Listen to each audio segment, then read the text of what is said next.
Ciao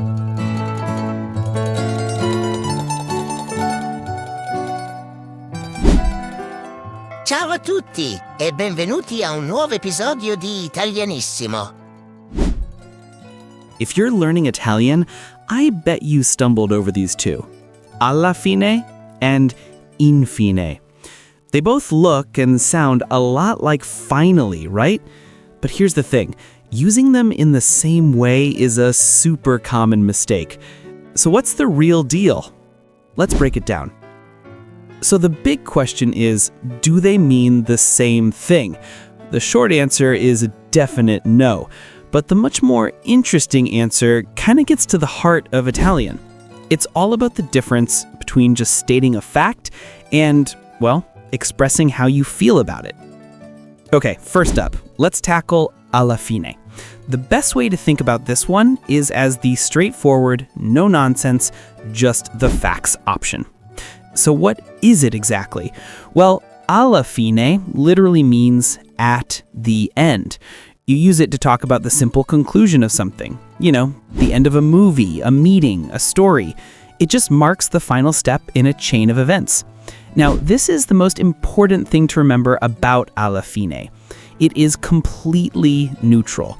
There's no emotion here. It's like a reporter just stating what happened at the end of an event. That's all there is to it. Let's look at this example here. Abbiamo discusso molto, ma alla fine abbiamo trovato un accordo. You see how factual that is? There was a discussion, it got heated, but in the end, an agreement was reached. It just lays out the final result. No drama, no commentary. And now for its counterpart. If alla fine is our factual reporter, then infine is the emotional reaction. This is where all the feeling comes pouring in. Infine is an adverb and it translates to at last, or a really expressive finally. It's not just about something happening, it's about how you, the speaker, feel about it happening, especially after a long, maybe even frustrating wait. And you can see, infine is just loaded with emotion. It could be pure relief that a tough project is done, or that deep satisfaction when you hit a goal. It can even have a little bit of impatience, like, finally, it's about time. Just listen to the feeling in this example. Dopo ore di attesa, infine arrivato il treno. After hours of waiting, the train finally arrived. You can just hear that sigh of relief. It's not just stating a fact, it's a total release of emotion.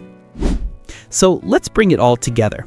The whole difference between these two phrases really just boils down to one simple, crucial distinction. And here it is. On one side, you've got alla fine, neutral, factual, objective. It's just the conclusion. On the other side, infine, emotional, subjective, that feeling of relief. It's that at last moment. This right here, this is the core difference you need to lock in. Okay, so that's the theory, but how do you actually use this in a real conversation without overthinking it? Well, I've got a simple little test for you. Let's call it the replacement trick. Here's how it works, and it's super easy. When you're not sure which one to use, just ask yourself this. In English, would I say in the end? If the answer is yes, then you want alla fine. But if you'd yell at last, or maybe thank goodness, then you absolutely need that emotional punch of infine. It's a foolproof mental checklist. So to really let this sink in, here's a final thought for you. Imagine you've just crossed the finish line of a marathon you've been training for months.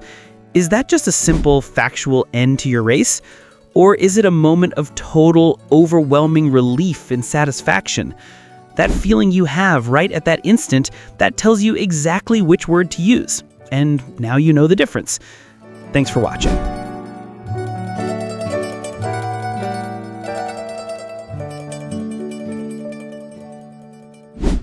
Grazie mille for watching.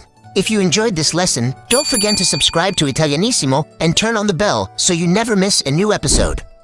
And if you found it helpful, share it with a friend who's learning Italian too.